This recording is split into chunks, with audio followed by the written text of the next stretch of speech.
दोस्तों good morning, welcome to my YouTube channel. दोस्तों आपका बहुत बहुत स्वागत है। दोस्तों इसी वीडियो के पहले डॉक्टर सोहन सिंह ने आपको माइंड योर ओन बिजनेस यानी अपने काम से काम रखो के बारे में बताया था, और फाइनेंशियल एजुकेशन की अगली वीडियो की कड़ी में हम ये वीडियो बना रहे हैं जिसमें हम आपको माइंड योर ओन बिजनेस के बारे में और आपको पूरी जानकारी देंगे। ये माइंड योर ओन बिजनेस का सेकंड वीडियो है और इसमें हम जानेंगे कि किस प्रकार से हम अपने काम से काम रखकर अमीर बन सकते हैं, किस प्रकार से हम अपने काम से काम रखकर अपनी संपत्तियों को बढ़ा सकते हैं, किस प्रकार से हम अपने काम से काम रखकर अपने दायित्व को कम कर सकते हैं, किस प्रकार से हम हमारी बैलेंस शीट को, जो हमारे फाइनेंशियल स्टेटमेंट की मेन भाग होता है, उसमें हम दायित्व को कम कर सकते हैं और संपत्ति को बढ़ा सकते हैं। तो किस प्रकार से ये सब हम कर सकते हैं, ये सब हम इस वीडियो में जानेंगे। तो वीडियो में बने रहिए और आपका साथ और विश्वास ये है कि हम 1 लाख व्यूज़ कंप्लीट कर चुके हैं हमारे चैनल पे, तो ये बहुत बड़ी खुशी की बात है।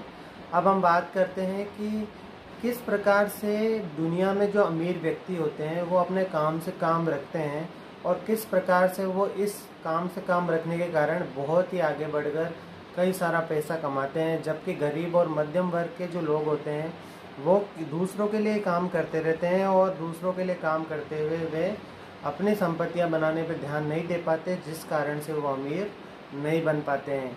तो आज हम बात करेंगे रे क्रॉक की। रे क्रॉक को आप जानते हैं, जिनका दुनिया में बहुत बड़ा हैमबर्गर का व्यवसाय है। तो एक बार रे क्रॉक किसी यूनिवर्सिटी में अपना व्याख्यान देने के लिए गए थे, तो वहाँ के स्टूडेंट्स ने उनको बोला कि आप हमसे क्या पूछना चाहते हैं। तो इस प्रकार रे क्रॉक ने उनसे पूछा, जो हैमबर्गर के मालिक थे, कि आप मुझे एक चीज़ बताइए कि मेरा व्यवसाय क्या है। तो सारे स्टूडेंट्स जो सामने बैठे थे वो हंसने लग गए कि क्या सर कैसी बातें कर रहे हो, पूरी दुनिया को पता है कि आपका व्यवसाय हैमबर्गर का है। तो रे क्रॉक ने बोला कि नहीं, मेरा व्यवसाय रियल एस्टेट का है। और इस प्रकार से पूरी दुनिया को ना पता होते हुए भी रे क्रॉक रियल एस्टेट में व्यवसाय कर रहे थे, क्योंकि जिन लोगों को वो फ्रेंचाइजी देते थे उन लोगों की जो लोकेशन होती थी वो बहुत ही प्राइम लोकेशंस होती थी, जहाँ पर वो उनको आराम से फ्रेंचाइजी मिल जाती थी और इस प्रकार से उनको उस प्राइम लोकेशन पे काम करने का मौका मिल जाता था। तो इस प्रकार से रे क्रॉक का जो व्यवसाय था वो व्यवसाय रियल एस्टेट का था। इसी प्रकार से जो अपने कीथ नाम से एक व्यक्ति थे जिन्होंने कीथ कंपनी स्टेब्लिश करी थी, उनका व्यवसाय कार धोने का नहीं था। पूरी दुनिया जानती है वो कार धोने का बिजनेस करते हैं, लेकिन वो बिजनेस कार धोने का नहीं है, उनका बिजनेस रियल एस्टेट का है। तो इसी प्रकार से कई सारे व्यक्ति होते हैं जो अपने काम से काम रखते हैं, अपनी संपत्तियां बढ़ाते रहते हैं, लेकिन किसी को पता नहीं पड़ता है। लेकिन आप पे इस व्यक्तिगत रूप में अगर आप नौकरी कर रहे हैं, किसी के यहाँ पे दुकान पे काम करना जाते हैं या फिर कुछ भी करते हैं, तो अपने काम से काम रखिए। देखिए, मैं आपको बताता हूँ कि हम किसके लिए काम करते हैं। सबसे पहले तो जो काम हम करते हैं वो दूसरों के लिए करते हैं। जैसे सबसे पहले हम किसी भी कंपनी में काम कर रहे हैं तो हम उस कंपनी के मालिक के लिए काम कर रहे हैं, यानी कंपनी के मालिक को ही अमीर बना रहे हैं। हमारे मालिक के पास, हमारे कंपनी के मालिक के पास मान लीजिए 100 कर्मचारी हैं, तो अगर एक कर्मचारी 8 घंटे काम करता है तो उस मालिक के लिए कम से कम 800 घंटे काम होता है एक दिन में। तो वो अमीर बनेगा नहीं बनेगा? तो इस तरीके से वो अमीर बनता है। दूसरा, हम टैक्स चुकाते हैं गवर्नमेंट को, तो गवर्नमेंट को टैक्स चुकाने के लिए काम करते हैं और एक लिमिट तक ही हम टैक्स सेविंग कर पाते हैं। उस लिमिट के बाहर हमें टैक्स देना ही पड़ता है, तो हम गवर्नमेंट के लिए काम कर रहे हैं। तीसरा, हम बैंकों से लोन ले लेते हैं नौकरी करने के दौरान, तो बैंकों से लोन लेने के कारण हमें मॉर्टगेज यानी जो संपत्तियां हम जिनको संपत्तियां समझते हैं, जब तक वो बैंक का लोन नहीं चुकता वो संपत्ति हमारी नहीं होती है, वो बैंक की संपत्ति होती है और हम उसके लिए काम कर रहे होते हैं। तो इस प्रकार से हम पूरी ज़िंदगी भर दूसरों के लिए काम करते रहते हैं, कभी भी अपने लिए काम नहीं करते हैं। हालांकि हमें लगता है कि हम अपने लिए काम करते हैं, लेकिन आर्थिक रूप से देखा जाए तो हम हमारे लिए काम नहीं कर रहे हैं, हम दूसरों के लिए काम कर रहे हैं। और हमें जो तनख्वाह दी जाती है वो हमें हमारे काम से आधी दी जाती है, यानी जितना हम काम करते हैं उससे आधी दी जाती है, और आधी दी जाती है। और आपको तनख्वाह उतनी दी जाती है जिससे ज़्यादा आप ना मांगो, और इतनी दी जाती है कि आपको नौकरी से निकलने की आवश्यकता महसूस नहीं है। तो इस प्रकार से इस चीज़ों का ध्यान रखना आपके लिए ज़रूरी है। अब आप अपने प्रोफेशन को अपना बिजनेस समझते हैं। अब आप अपने प्रोफेशन को अपना बिजनेस नहीं समझना चाहिए, क्योंकि प्रोफेशन में आप दूसरों के लिए काम करते हो और बिजनेस में आप अपने लिए काम करते हो। तो आप कहीं नौकरी करने जा रहे हो, कई लोगों को पूछते हैं आपका प्रोफेशन क्या है, तो आप वो बोलते हैं कि हम लोग यहाँ पे दुकान पे काम करते हैं, यहाँ पे हम डॉक्टर हैं, यहाँ पे इंजीनियर हैं। तो आप दूसरों के लिए काम कर रहे हो, वहाँ पर आप स्वरोजगार कर रहे हो, कोई बिजनेस नहीं कर रहे हो। तो आप जो पढ़ते हैं वही बन जाते हैं, क्योंकि आप जैसे डॉक्टर की पढ़ाई करेंगे तो वही बन जाएंगे, अगर आप इंजीनियर की पढ़ाई करेंगे तो इंजीनियर बन जाएंगे। तो आप जो पढ़ते हैं वही बन जाते हो। तो अगर आपको अमीर बनना है तो अमीर बनने के तरीक़ों को सीखना पड़ेगा, तभी आप अमीर बनोगे।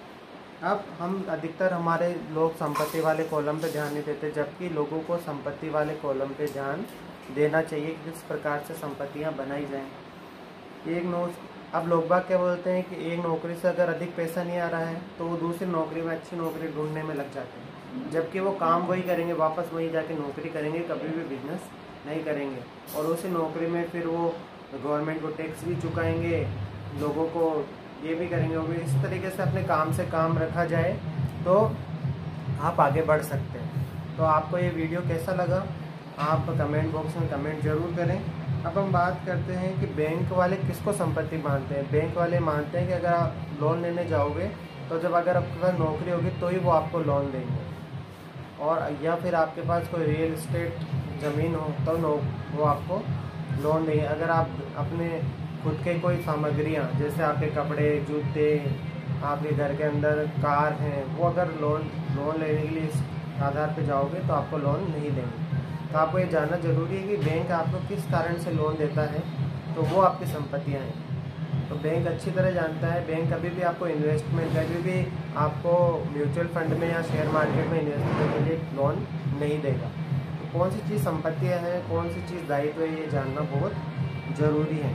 तो आपको दायित्व कम करने हैं और संपत्तियाँ बढ़ानी है। संपत्तियाँ क्या होती है? जो आपकी जेब में पैसा डालती है, और दायित्व क्या होते हैं? जो आपकी जेब से पैसा बाहर निकाल देती हैं। और कई लोग सोचते हैं कि हम कहीं जॉब कर रहे हैं तो हम सिक्योर हैं, तो आप सिक्योर नहीं हैं। कभी भी आपकी कंपनियों का आकार छोटा होगा, आपका रेवेन्यू जनरेशन कम हो जाएगा, तो आप भले कितने ही ईमानदार कर्मचारी हैं उसका प्रभाव आपके ऊपर पड़ेगा। हालांकि आप ईमानदारी से काम कर रहे हैं, ये आपकी बहुत बड़ी बात है, करना भी चाहिए, कर्तव्यनिष्ठ होना चाहिए। लेकिन कंपनी के संचालन के लिए आप कुछ नहीं कर सकते, कंपनी में सुधार के लिए आप कुछ नहीं कर सकते हैं।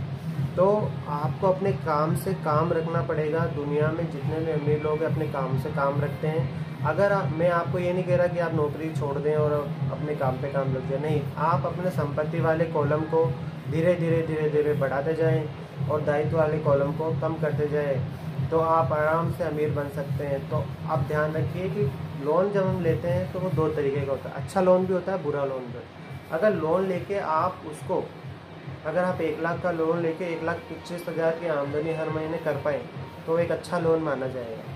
अच्छा लोन भी होता है। बुरा लोन वो होता है जो हम अपने मकान खरीदने के लिए करते हैं और वो मकान किसी को हम किराए पे नहीं देते हैं, तो वो बुरा लोन हो जाता है। तो हमें ध्यान रखना है कि हमारी वो जो चीज़ हम खरीद रहे हैं वो हमारी संपत्ति वाले कॉलम में है या नहीं है।